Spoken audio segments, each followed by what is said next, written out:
দেখো আমার পাখিরা কোথায় ঘুমাচ্ছে, দেখো দেখো এরা দেখাতেই পাচ্ছি না বন্ধুরা।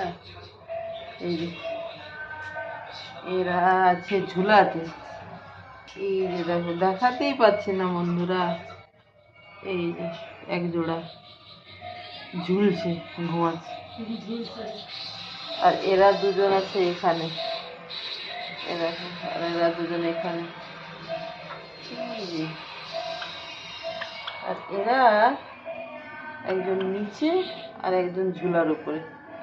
এই দেখো এই পরিস্থিতিতে আমার পাখিগুলো আছে এখন 10টার সময়। উঠে ঝুলে হ্যাঁ ওরা ওটা একটা মজিম করছে। এরা দুজন, এদের দুজন কি বলতো ইয়েটা দেখাতে পারছে না। কাছে নিয়ে যাও।